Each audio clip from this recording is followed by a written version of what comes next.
Bienvenidos. Hoy vamos a hacer un análisis profundo de un material que, la verdad, es fascinante. Toma dos conceptos que todos conocemos, el diablo y Satanás, y les da una vuelta de tuerca total. Sí, los desarma por completo. Totalmente. La propuesta de estas fuentes que estamos revisando es verlos no desde la religión, sino como mecanismos técnicos del pensamiento. O sea, como si fueran herramientas. Justo. Y argumentan que explican desde algo tan simple como por qué rompemos una dieta, hasta, y aquí es donde se pone denso, cómo una nación entera puede ser conducida a la guerra. Exacto. La misión es justo esa, desmantelar estas figuras para entender un proceso. Y para ser muy claros desde el principio, el marco que usan estos documentos se autodenomina la ciencia de Salem. Que es un nombre que llama la atención. Muchísimo.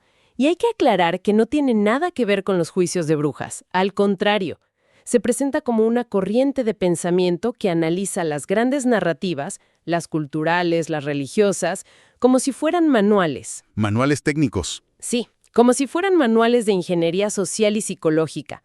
Es un enfoque de diagnóstico, no es de fe. Entendido. Entonces, ciencia de Salem es la lupa que vamos a usar. Perfecto. Pues a ver, empecemos a desglosar esto. El primer concepto, el diablo. Las fuentes nos dicen, olvídense de la imagen de cuernos y tridente. Hay que pensar en algo mucho más, mucho más cotidiano. Sí, algo que nos pasa a todos. Exacto. Lo definen como un estado técnico de no saber, o sea, la ausencia de un plan.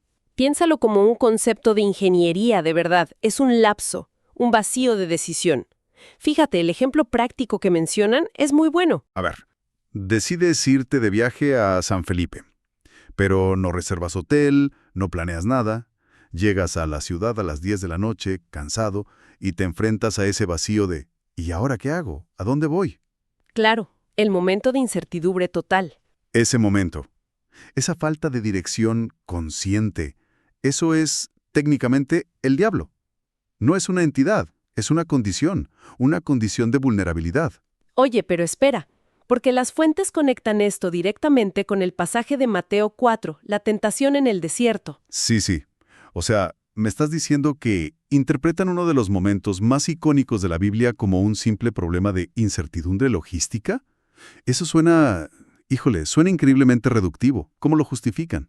Es una excelente pregunta, porque va justo al corazón del método. Ellos no lo ven como reductivo, sino como un análisis de la mecánica que hay debajo. ¿La mecánica? Sí, según esta interpretación, Jesús está en el desierto, está en un momento de vulnerabilidad física y logística. No tiene un plan concreto de dónde dormir, qué comer. Está en ese vacío del que hablabas, está en ese lapso del diablo, en esa condición de no saber.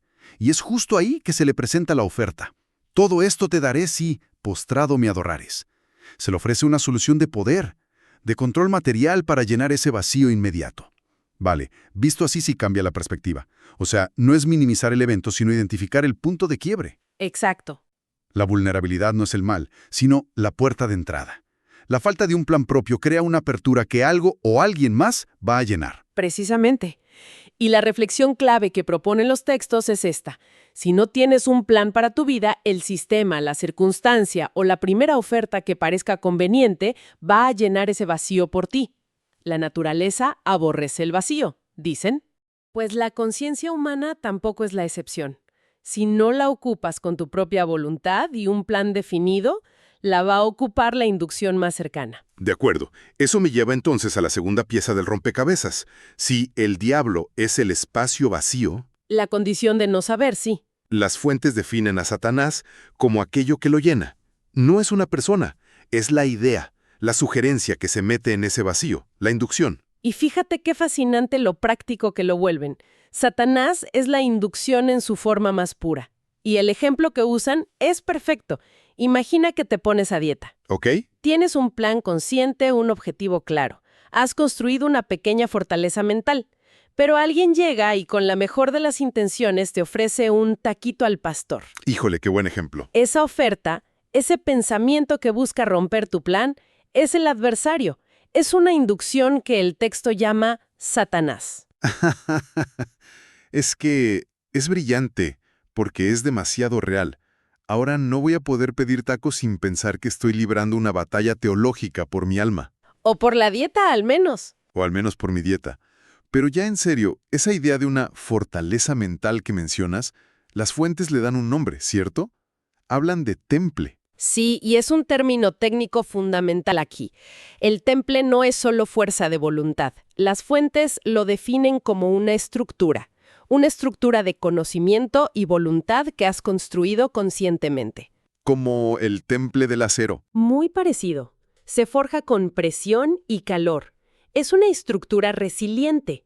Entonces, cuando una inducción llega, como la oferta del taco, no choca contra una simple decisión de hoy no, sino contra una estructura planeada y fortalecida.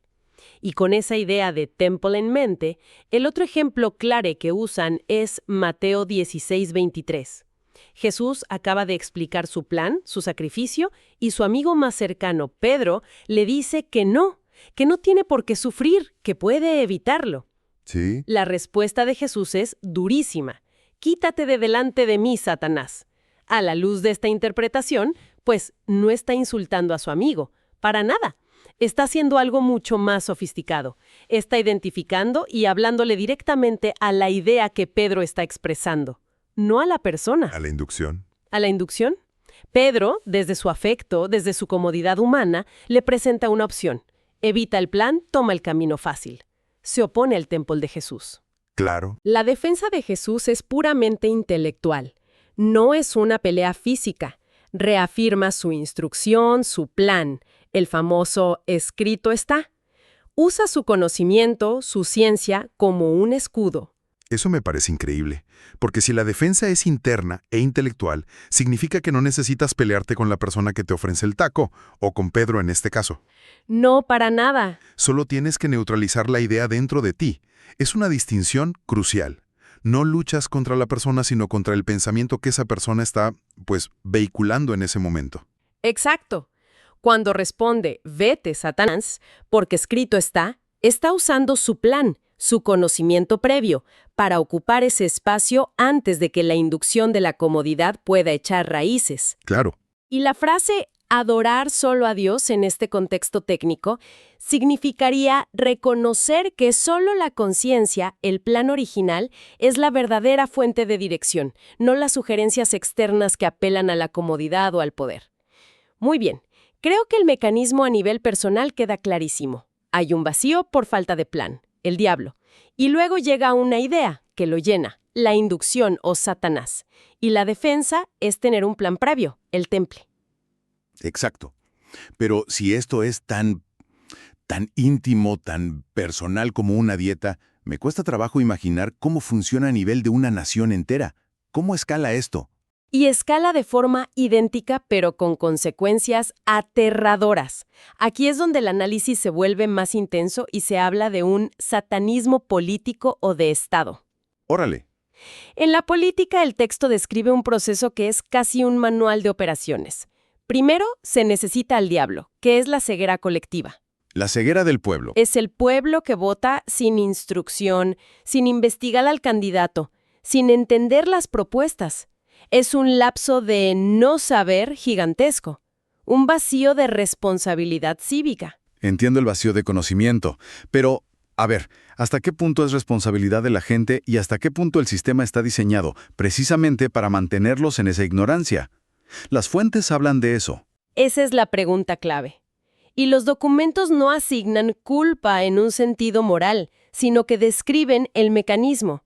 Argumentan que el sistema de inducción es tan efectivo precisamente porque se aprovecha de una ceguera preexistente. Sea intencional o no, una vez que tienes ese vacío masivo, entra el segundo paso, Satanás, la inducción.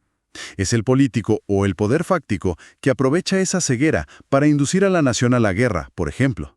Por beneficios económicos, supongo. Claro, y lo disfrazan de algo noble. Se disfraza de falso patriotismo o de un deber sagrado. Claro, morir por la patria. Se le dice a la gente que es su obligación morir por la bandera, cuando en realidad es por un contrato de armas o por el control de recursos.